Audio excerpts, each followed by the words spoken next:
So thank you, Lana, for joining us on the We Need to Act podcast. It is a great pleasure to have you with us. And I would like to start this conversation with a personal question. And for those who may not know you yet, can you tell us a bit about yourself and your work? Yeah, so first, I'm Lana Jelenjev.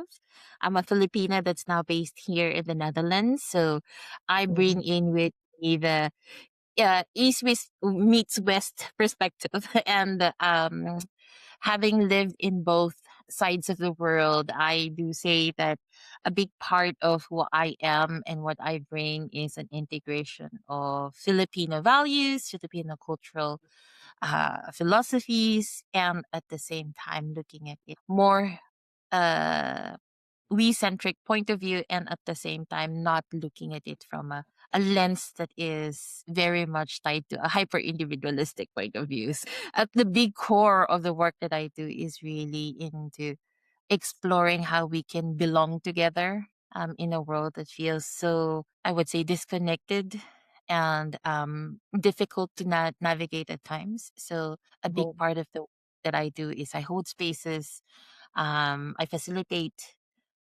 conversations, gatherings, and also support organizations in redefining and reimagining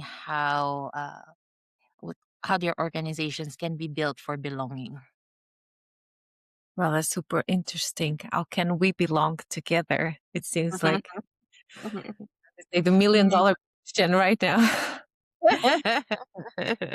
Well, this is also where I bring in the Filipino core value of Kapwa, which is seeing ourselves in our shared humanity. And so that this question of how can we belong together is remembering that we are all Kapwa. We have a shared humanity already. Yeah, and you have said that your work lives in the dreaming, designing, and illumination of new systems, and which we really need right now as we search for new pathways towards sustainability. Do you believe part of that work involves remembering how things once were? What can we learn from the past? And you were also mentioning the Filipino culture. Yeah. So for me, I do think that we've built our system so much into trauma led systems. Uh-huh. So, meaning we know about colonization, we know about imperialism.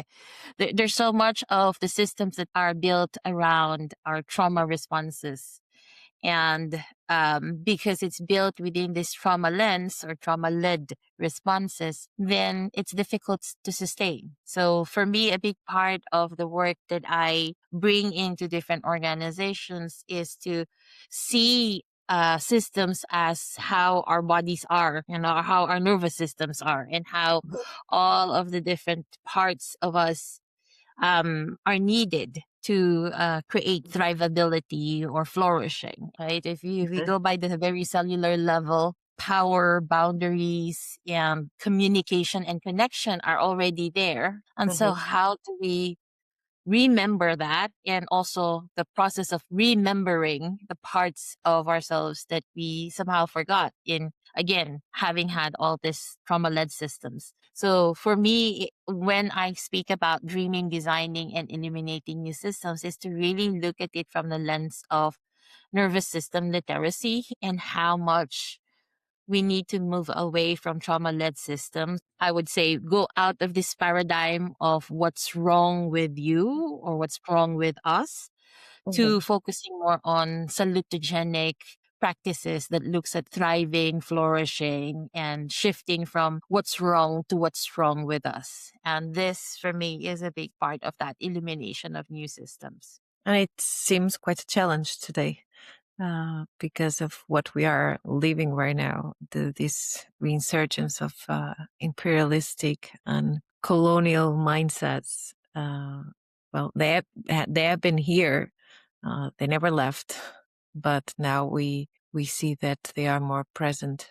How can we help people reconnect? And you said it well that we have, if you look at our bodies at the cellular level, everything is interconnected, and if you look at the whole system nature, everything is interconnected. And how can we help, or how do you help people reconnect with themselves and one another? How do we cultivate a connection in a world that is, in a society that is increasingly disconnected, as you well mentioned, hyper individualistic and isolated? Yeah. So one of the things that one of the organizations that I co-founded, and Mm-hmm. a big part of the is around neurodiversity. And within the neurodiversity movement, we we often say that um, when we think of ourselves as that we're all wired differently, so we all think different, we process differently, which means also we our needs are very different. Mm-hmm. And so I go by this part, right? Of like we have all these different experiences and how we've navigated the world, and that also big form how that those are formed are also because of our cultural influences, our ancestral influences. So a big part of who we are is not an individual I, but it's a collective we. It's a collective history. And that also forms our nervous system and how our nervous system reacts, our nervous system, process information. So for me, when I think about how to support people in an individual and an organizational level, to reimagine how it feels to belong, how it is to belong, how it is to connect, is to go back into that. There is no singular I. There has never been a singular I. We exist as a collection of parts. And by honoring the different parts in us, we also understand that different parts have different needs.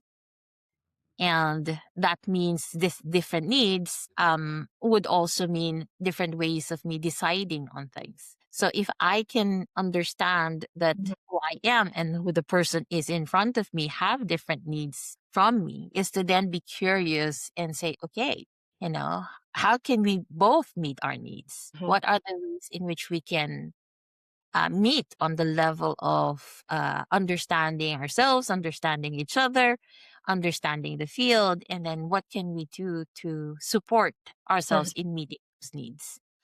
So for me, this really goes into to that awareness Mm-hmm. level of, we're all nature, we're all part of nature because we are nature. And how can we understand that my needs might be different than yours? Mm-hmm. And at the same time, we do not need to be stuck with, you know, the strategy in which we want our needs to be met. Because this is where conflict resides. Conflict resides in the level of, this is the way that I want my needs to be met.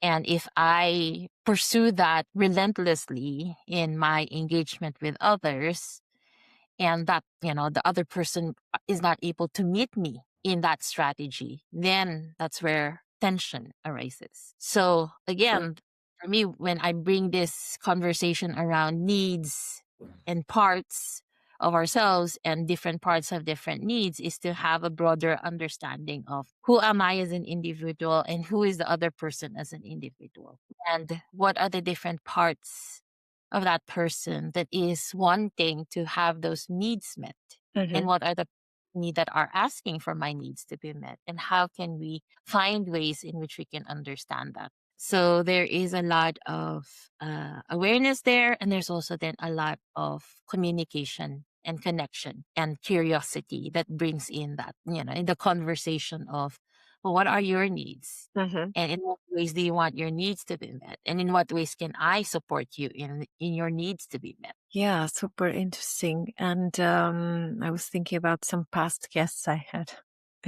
while you were speaking.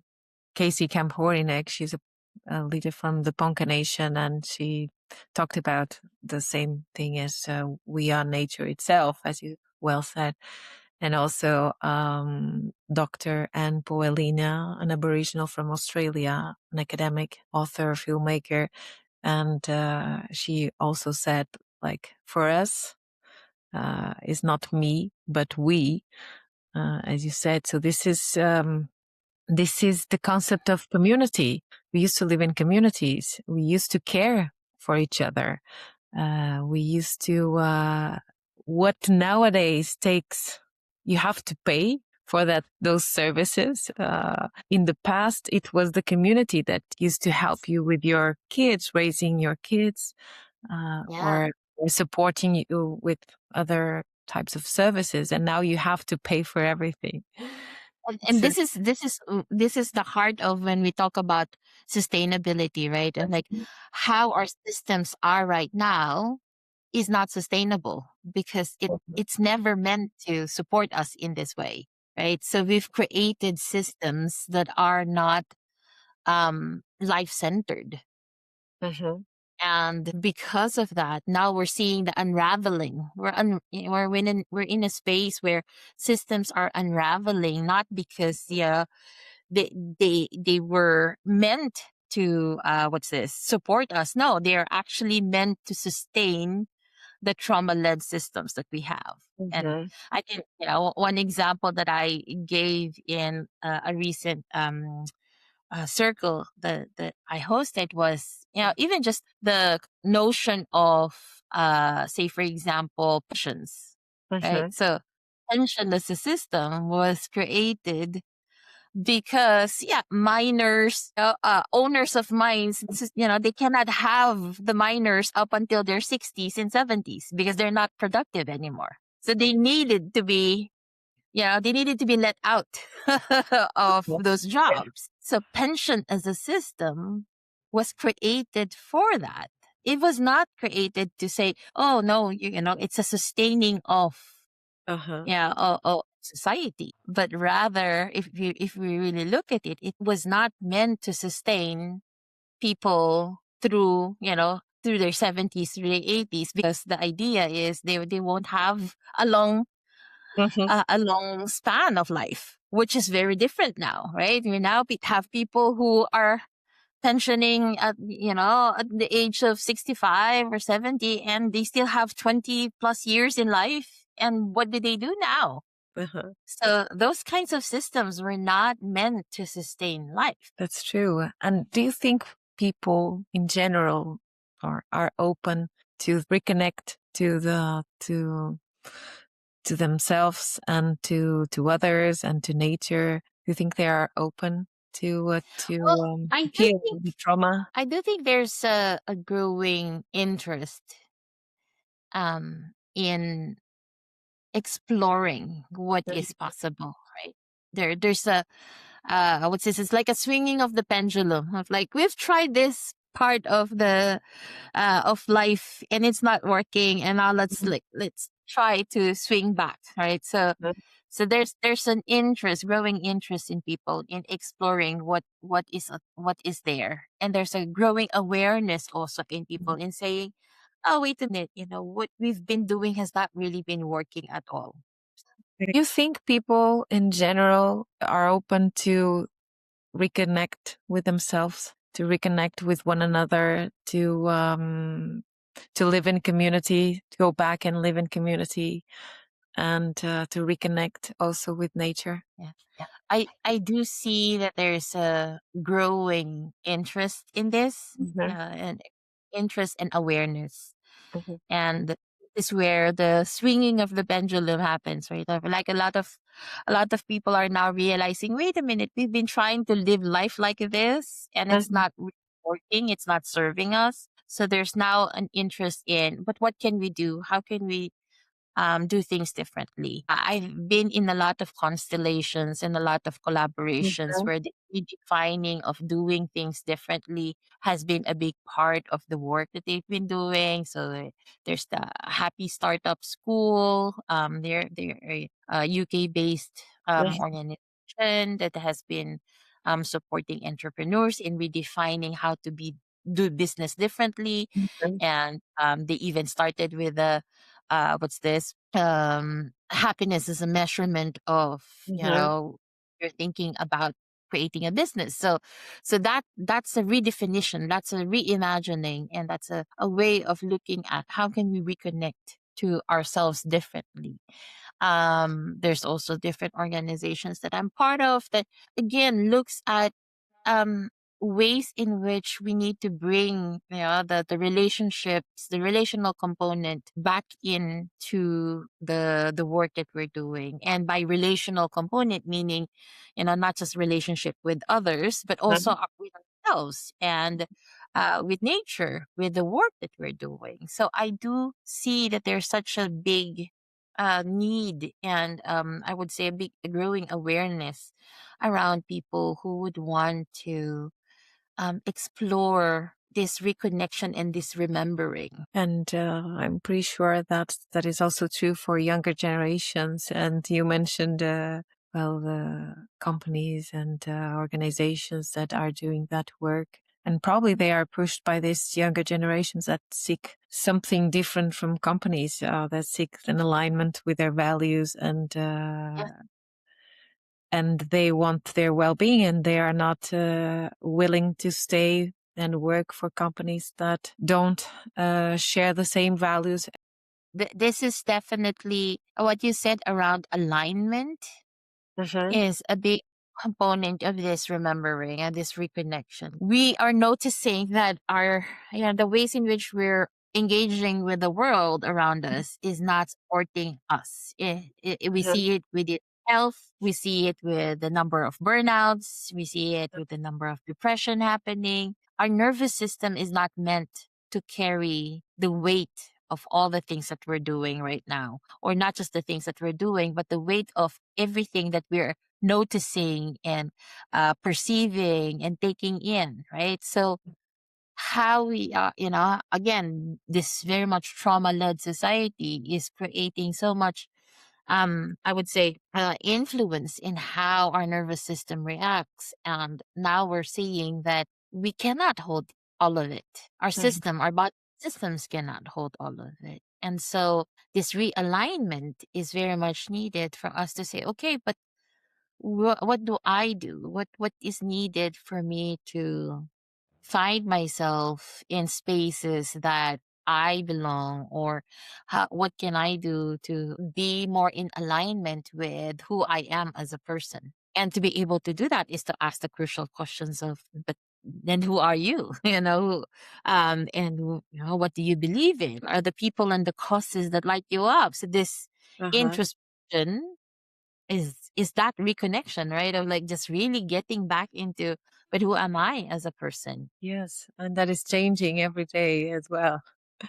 And I've done that work when I started because I think this is a continuum, is something that continues over time. But I've done that constellations and try to heal trauma because in one way or another, everyone has trauma in their lives.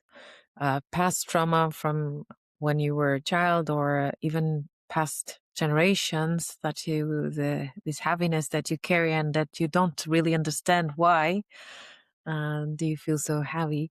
But this is very personal, and when speaking about that with my parents, for instance, they have this kind of resistance towards it. The older generations, I don't know if you have seen that, if younger generations are more open to do this work. Yeah. For me, this is a fascinating take on what I consider to be a sandwich generation. Like the sandwich generation is mirroring both the what's happening with the younger generation and then what's happening with the older generation. And then you see patterns in both. And oftentimes, in one lens, you see how much of people are going against, mostly the middle generation, the sandwich generation of like, gone so against what our parents did, right? Again, that pendulum. Like You should my have a parents, life, a rigid mindset. So you should, and now on the other, exactly. you should pursue your dreams, and you only have a life, so enjoy it. Exactly. So there's that swinging of the pendulum. And then it's so interesting with the younger generation is then they're seeing, like, but where do I want to find myself in that? Yeah. right? So I work with leaders, and one of the things that I also share with leaders is like when we talk about ancestral grief, we often also need to talk about they did not have the same resources Mhm. as what we do, right? So oftentimes our ancestors would have been in survival mode. Yeah. Mhm. And again, the awareness, the capacities, they're very much different. So they're working on Mhm. what they had at that given time. And so the decisions that they make, the the ways in which they've operated, these Mhm. are all based on what was possible. Of And course. I love what Resma Menachem shared about, if we look at trauma decontextualized in a person, that looks like personality, and trauma decontextualized in a family looks like family traits, Mhm. and trauma decontextualized in people looks like culture. Mhm. And basically, this is what we have, right? Since we have so much trauma led systems and trauma led practices, the ways in which our ancestors responded to that is either through, survival responses of flight, freeze, fight, fawn, or Yeah. even flop, not disconnecting. And this is what we've taken in. This is what we saw. This is what we've experienced. And our growing awareness helps us to either move away from that and do other things. Um, and at the same time, we're healing from how our ancestors behave, decided, taken in life.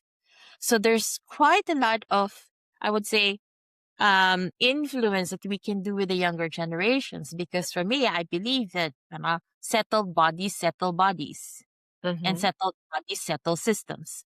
Mhm. So the way that I parented and how I, saw my role as a parent is to make sure that the next generation have the capacities for them to be able to understand themselves better. Mhm. And because of that awareness, then they are more likely to make decisions coming from a healed space Mhm. rather than coming from a trauma response. And That- this is why the younger generation have so much potential and capacities, because they have also within them opportunities for awareness and capacities that talks, that leans more into healed responses rather than trauma responses. Mhm. That's true, And and I can feel that sometimes with my son. Sometimes I behave and in a specific way, and I think about that. Oh, you look like your mother, like myself. I'm talking to myself and think about, no, you look like your mother. You should behave in a different way. So we have this internal inner conversation, So this is kind of the level of awareness I'm having. So part is trauma, and I said no, shouldn't. This is how your mother treats you, and it has certain circumstances, but you should treat your child in a different way. Let's rethink about that and change behaviors. And there's something I really want to explore. And you frequently speak about lineage, yes, ancestry, your ancestors, and especially the women who came before you.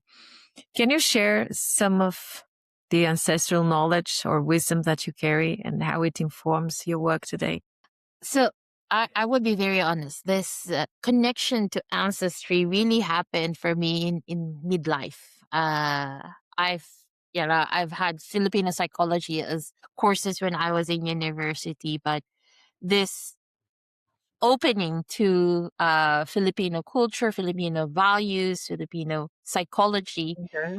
really really deepened when I moved here in in the Netherlands. And again, this meeting of, what are the practices that we had, and then what are the practices here in the culture so different. Yeah. So for me, it was really an eye opener in the ways in which I see how much of the hyper individualistic and the hyper collectivism that Yes. happens in two different cultures. And so the the ancestral work that I do really covers around what are the parts of our culture and our histories that needs to be healed in the Mhm. first place. So healing of histories has been a big part of my personal journey and the work that I do with different organizations, so that we are able to look at the both the strengths and the sufferings of ancestries. And for me,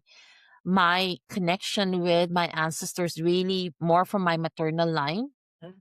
is a deep appreciation of how much of their sacrifices, their Mhm. decisions, the work that they did, um, enabled me to be here. So that Mhm. for me is coming from a deep gratitude that yes, they they were individuals with flaws, similar to I have my flaws. So we're all individuals with flaws, and their decisions might be very different from how I would have decided on things. And yet, their lived experiences and who they were allowed me to be here. And that I am deeply grateful for. Mhm. And so this gratitude, is really a big part of the practice to also um see which are the parts that needs grieving and which are the parts that needs healing Mhm. around ancestral work.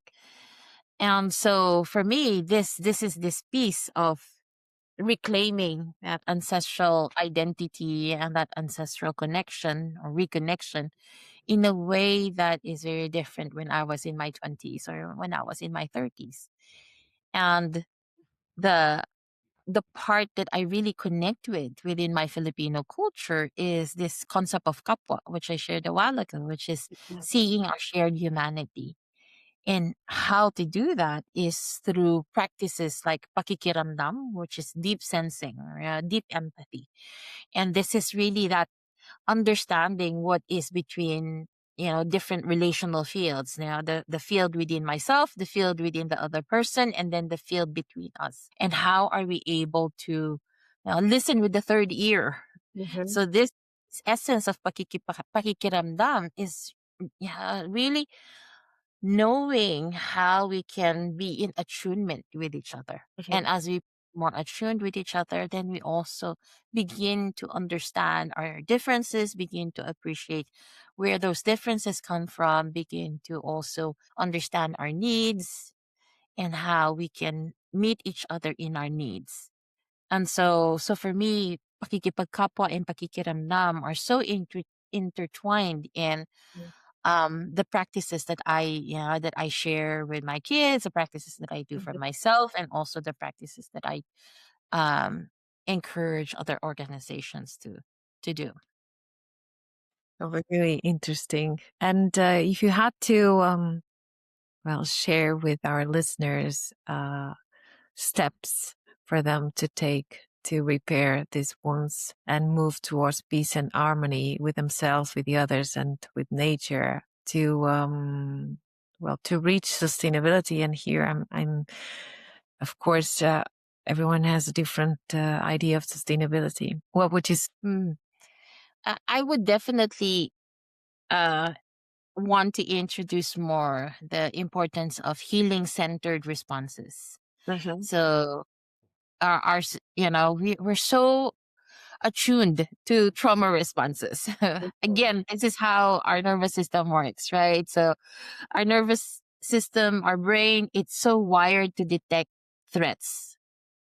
And so we have a hypervigilance towards that of what how do we respond, by either by fight, flight, freeze, fawn, or flop. These are very much heightened responses and default responses for Mhm. us. And so for me, in reconnecting with ourselves is to understand that there are also other responses that we can lean into. Mhm. And I personally use the language of healing centered responses of, how can we stop in the first place? Yeah. Knowing what are the relationships that really needs to end, Mhm. in similar ways in organizations, what are the activities that needs to end because they're Mhm. not life sustaining?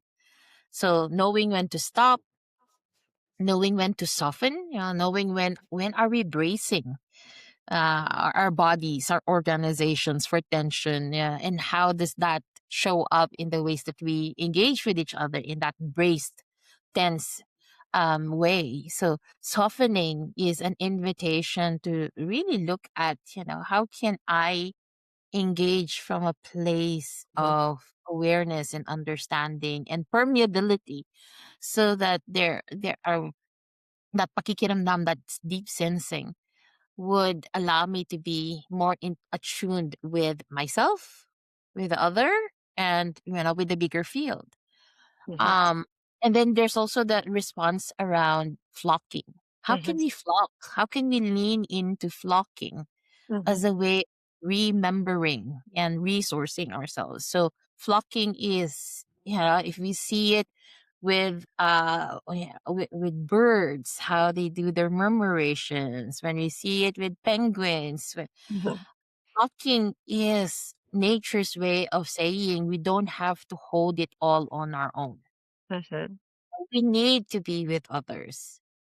And so flocking is a practice of remembering, that we're not meant to hold everything on our own.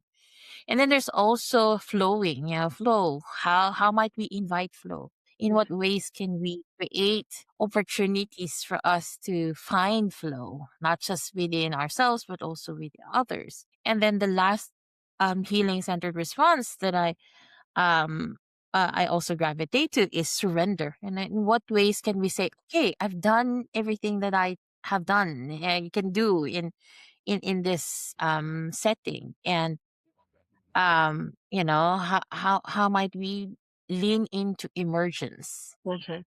as a process and not, be in this stance of control. So surrender is really allowing and embracing emergence to happen. And so when we reorient our brain, our nervous system, our actions to these different healing centered responses, then we are also reorienting the ways in which we engage with ourselves, with others, and with the bigger field. Do you think we live in darker times nowadays where it feels like hope is failing us? I mean, do you think we can heal collectively? I do see it already. And Okay. in in ways that, we if we go back to that mirroring of the nervous system and Mhm. the bigger systems, right? Yeah. Uh the ways that we tend to ourselves already shifts generations. Mhm. Parts of me that I heals my ancestors and heals the future. And so this for me is a big part of what what I find, where I find hope. I find hope in knowing that the parts that I heal within myself creates that ripple effect. And that ripple effect I see already in my children. And I see their ripple effect with their friends group. And I see the ripple effect that I have with my friends group.